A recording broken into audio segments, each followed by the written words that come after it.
Hey, what's up? It's Matt. We are back with another restaurant expert roundup. Today, we're with somebody that's experiencing the same winter blizzard I'm experiencing. Charlie, you're up northwest from me in Indianapolis. What's going on? I'm watching the powdery snow come down. They say it's going to be an inch an hour starting at 3, which is, I guess, now. So, yeah, inch an hour.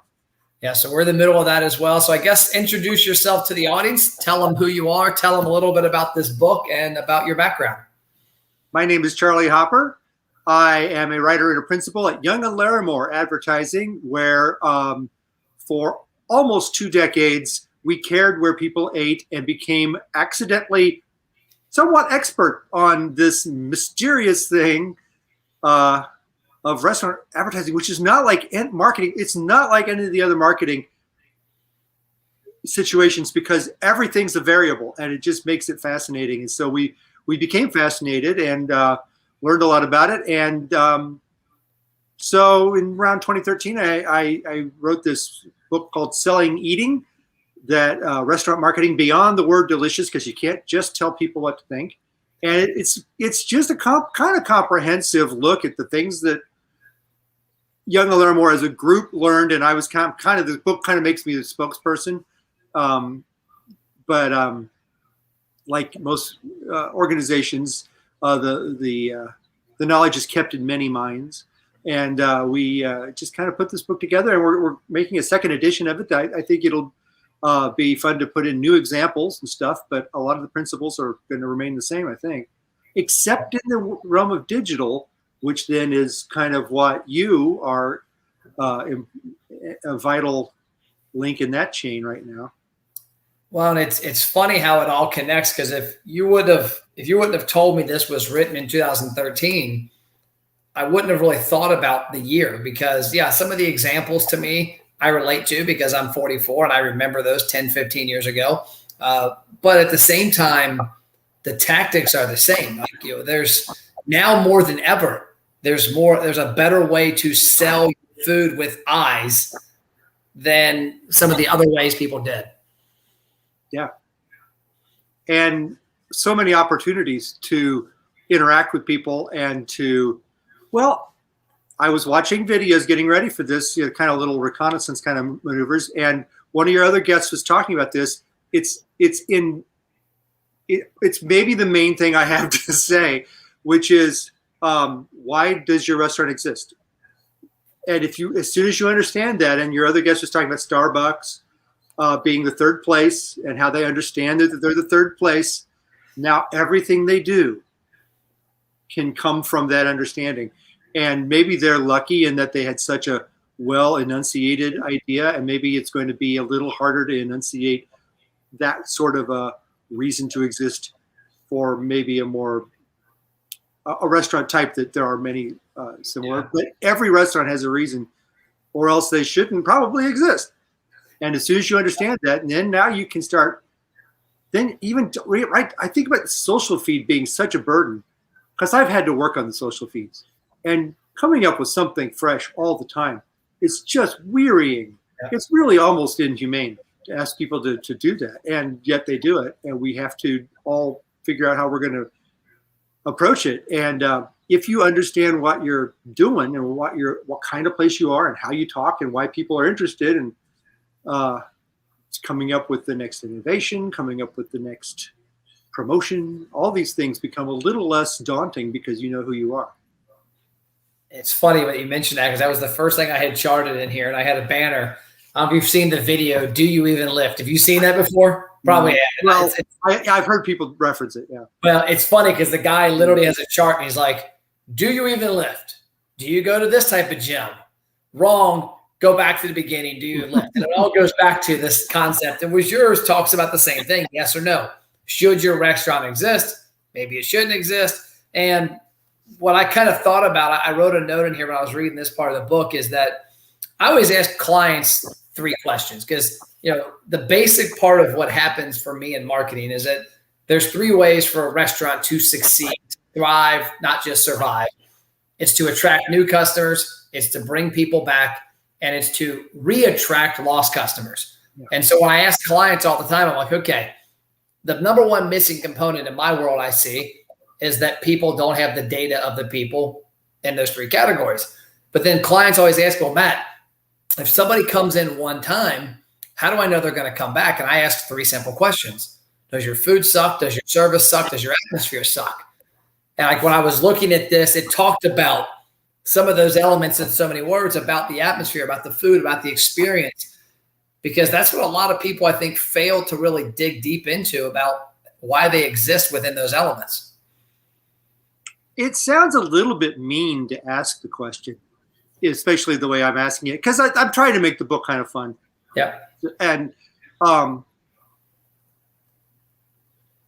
yet it's very easy to understand places that exist because they've always existed. Like I can think of one right down near you that we've talked to where it's like they basically exist because they've always existed. And I don't think they can't come up with another reason to keep going. And that, based on nostalgia and just the momentum of being alive, has kept them going, and they're still going. Yeah. But I think they could do a lot better if they just ask themselves some of these strategic questions. I'm not going to name the name because I'd like to work with them and I don't want to offend them. But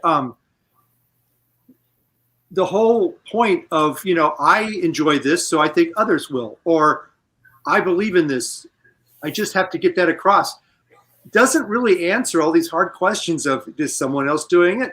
Do people understand what they should about you? And then I think a lot of what you've talked about, news and innovation and just other reasons to come back besides couponing. These are tough questions. Well, I don't know if you've seen the book Vivid Vision or not, by Cameron Herold. He's the founder, creator of I think 1-800-GOT-JUNK or one of those companies. Oh, yeah. I think I heard him on the radio. Yeah. And he talks about in Vivid Vision of basically creating your why. Like, why do you exist? What are you bringing to the market? And are you telling people that? Because a lot of marketing is how to narrow the audience, is how to narrow it down to people that want to relate to you, your existence, and what you provide. And that's kind of what I got out of that chart as well. And it made me think about Vivid Vision. Yeah. So the next part that I have in here that I charted down was around page 50. I don't know what chapter is, chapter 7, I think. Was talking about your brand personality. And what comes to mind as a guy I use a lot as an example, because this talks about Colonel Sanders and Wendy's and some of those things.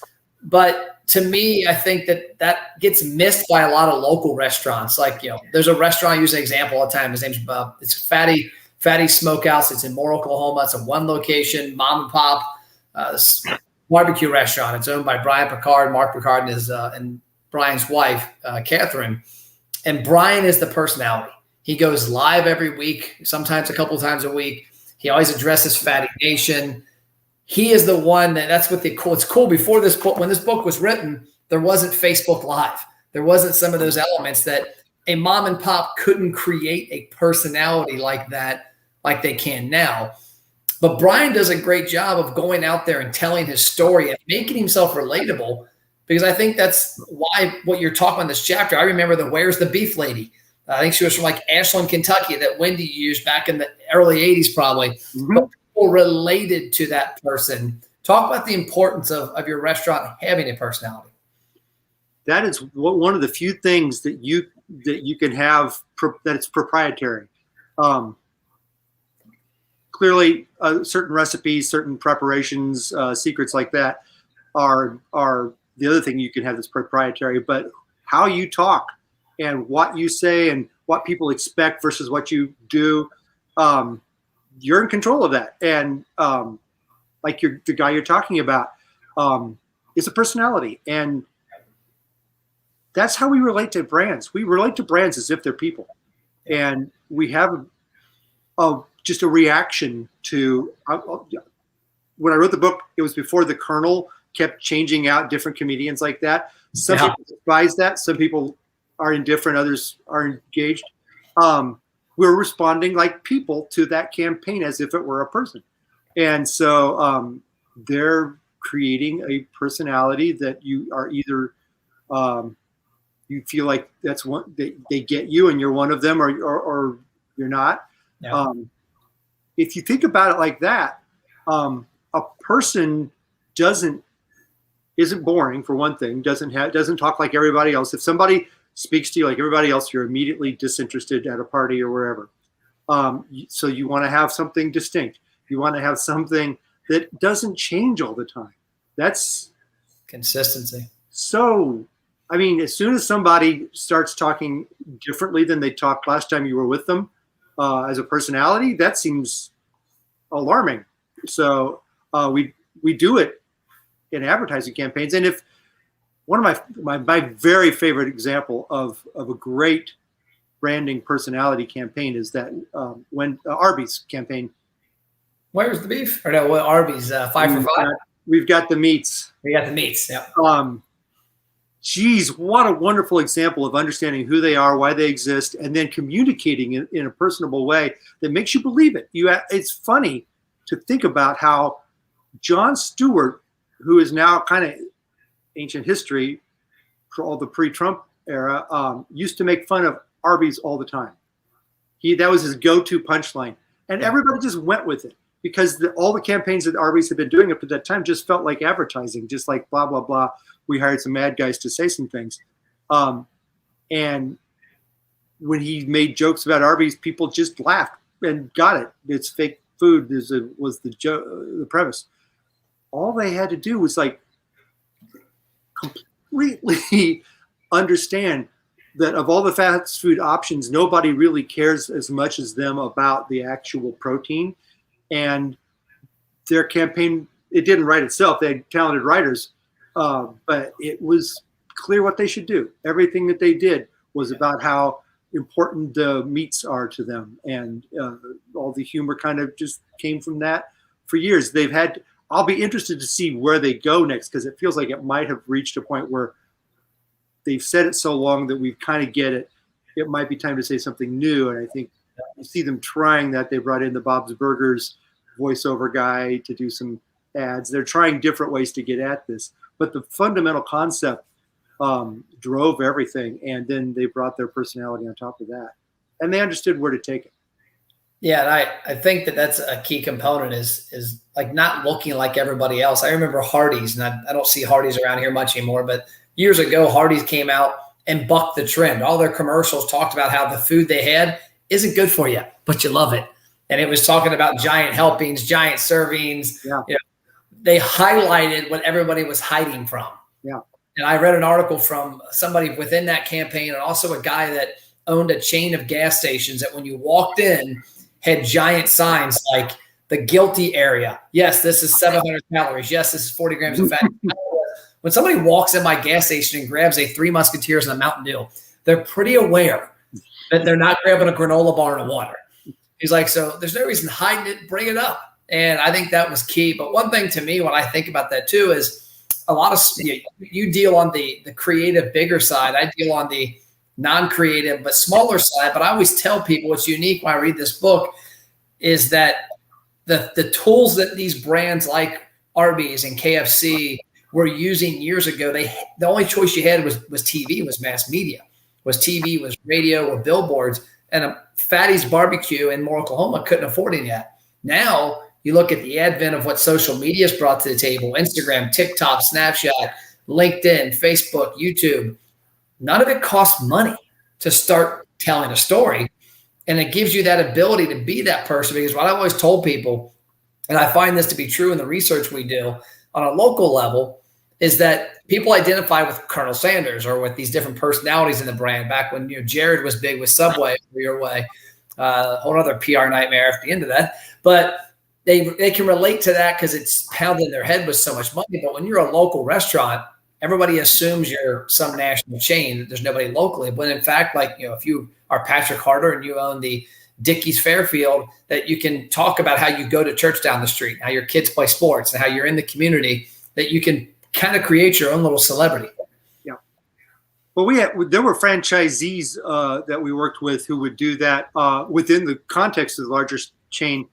They were just so involved, and so their personality was such that they could engage people on a one-to-one basis, and then we would give them materials that they could use to go to the clubs of one kind or another there in the community. So I mean, that local store marketing aspect is, for big chains or small chains, it can be crucial. And there were chains that did little franchisee chains that did great, and some that did just okay. And the difference is usually how much they got out in the community.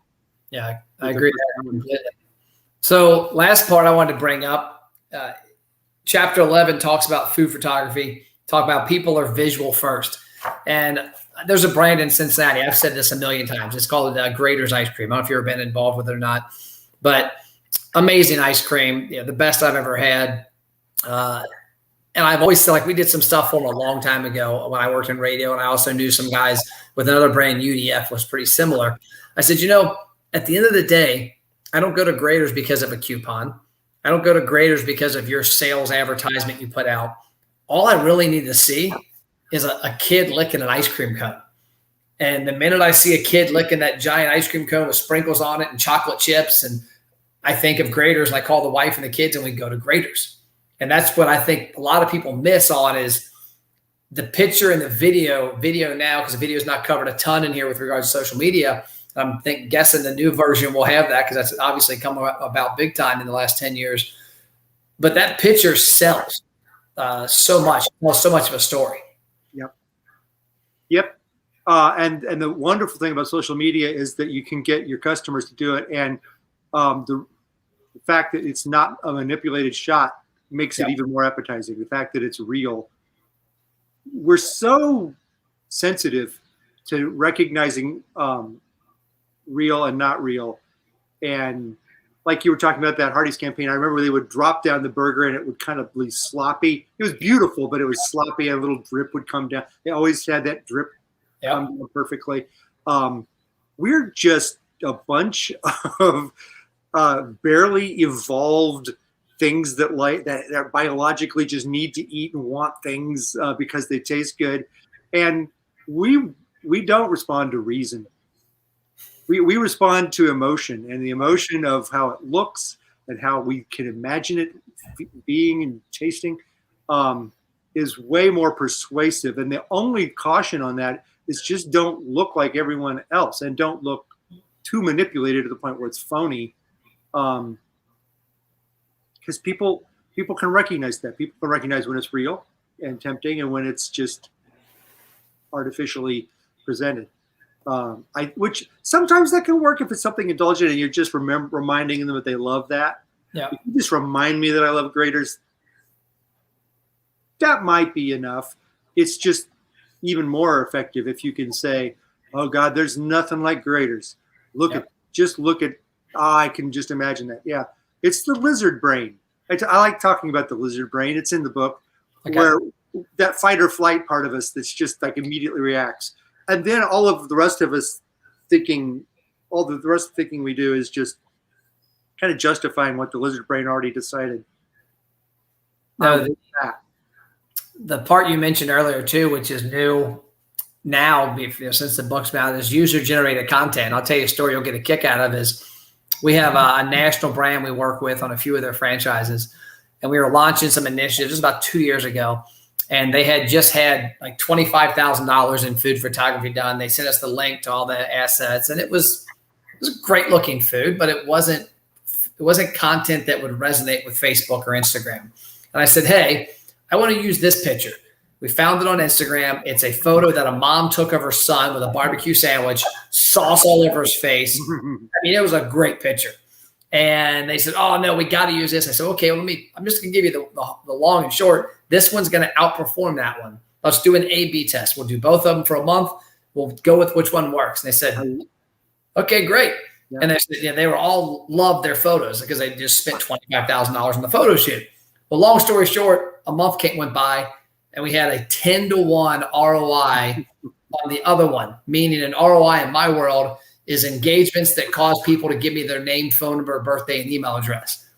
So every 10 people that did it on the kid picture to one for the one that they did, and they were blown away. And I'm like, today my daughter, my wife, they know how to use the phone cameras on their phone better than most.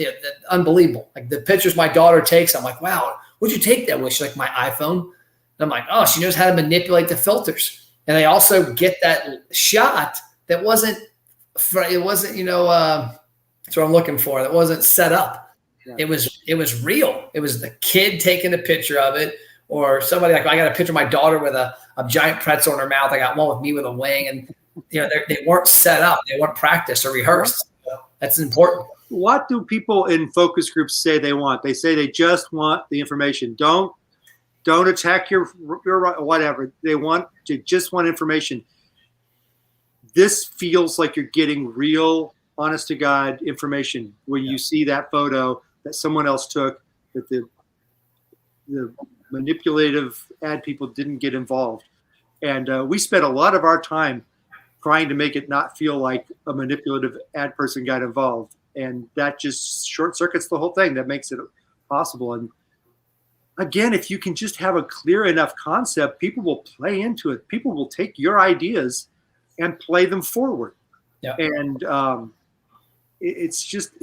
trying to think of a good example that I haven't already said, but people are smart and funny. I mean, another thing the internet's shown us is like almost everyone is funny, or there's a lot more funny people than get paid to do it.